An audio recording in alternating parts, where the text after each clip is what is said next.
Luke Littler takes night 2 of the Premier League in Glasgow. The defending champion gets off the mark in terms of nightly wins, so let's get into it. First thing I want to say about night 2 of the Premier League was there was some whistling in the crowd, which wasn't great. It didn't rear its head fully until I think it was the semi-final between Gerwyn Price and Luke Humphreys.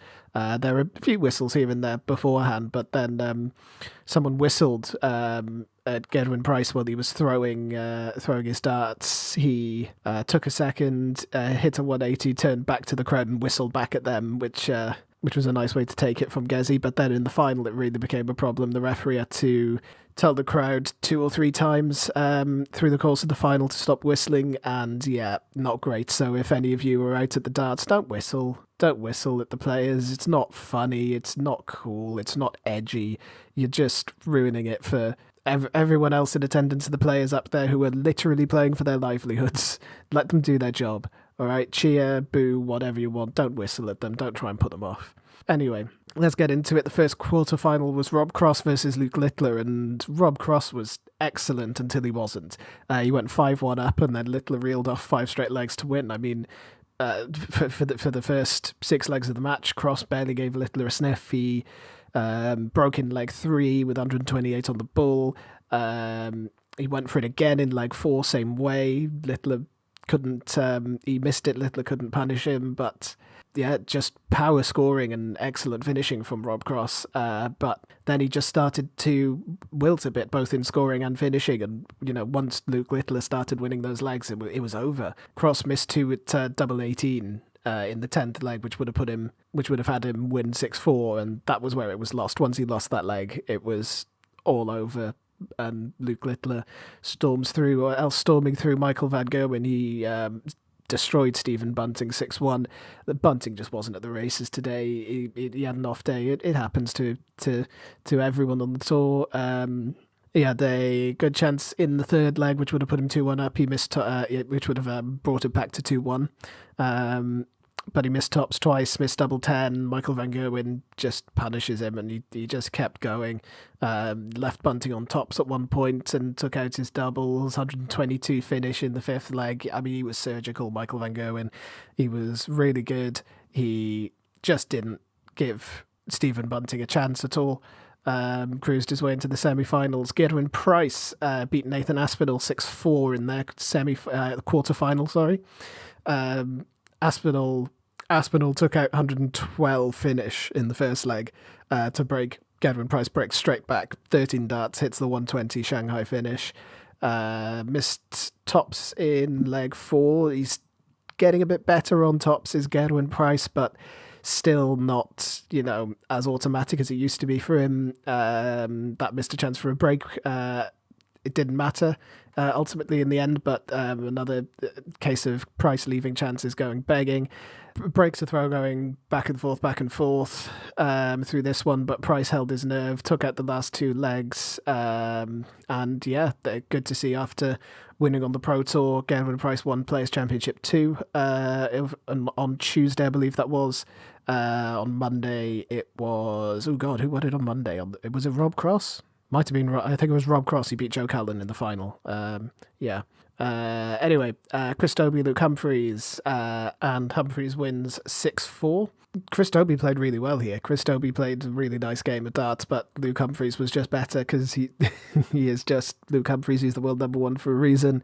Dobey did really well to not play the occasion and just play the game instead. He hit a 180 followed by a 64 finish to break in the 5th and then held well in the 6th.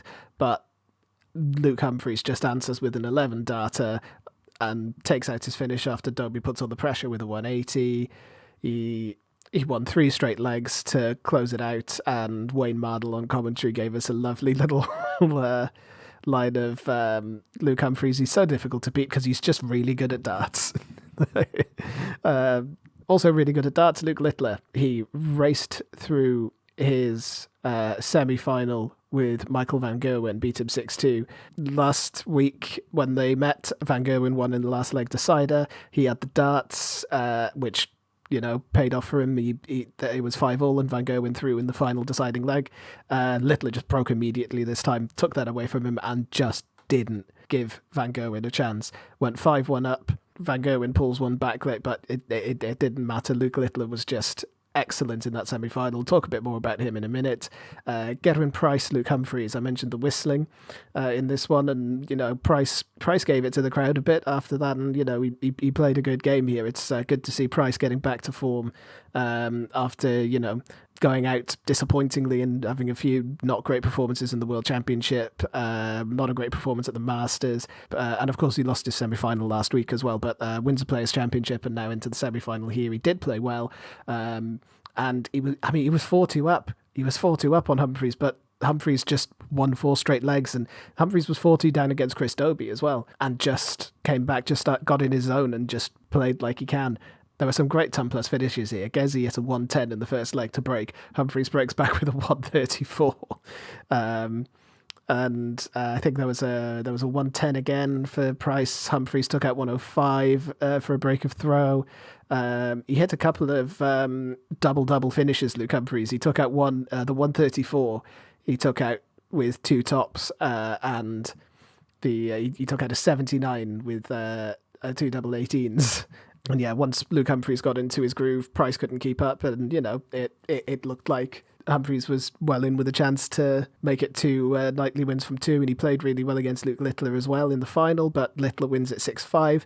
Humphries had a cut on his finger, which was only really noticed in the final. I don't know if he did it between the semi-final and the final, but he had a plaster on. He took it off when he got up onto the stage. He'd obviously practiced with it on before getting up onto the stage and wasn't feeling comfortable with it. So he took it off, and it was bothering him a bit, but it didn't impact his play at all. Just absolutely outstanding from both Lukes. It looked like it could have been a big moment in the match where Luke Humphries misses darts to break in leg 3. Littler takes out a 170, and in hindsight it probably was, because everything went on throw here, apart from a couple of legs there. Legs 8 and 9 were both breaks, but legs 9 and 10 were both breaks, which just kept it on throw essentially. But if Humphries takes out that break in the third leg, then maybe it's different. And the whistling, I think, was bothering Humphries more than it was Littler. The crowd was really behind Luke Littler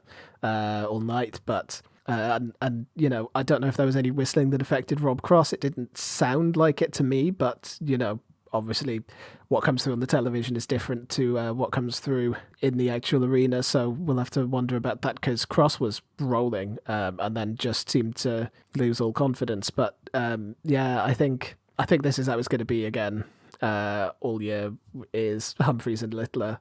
We move on next week. Next week's event is in Dublin, keeping going with the Celtic start to this tournament. Belfast, Glasgow, Dublin. Wish Cardiff was after that, but we have to wait a little bit longer for that. But that's night 2 of Premier League darts, and we'll be back next Thursday for night 3.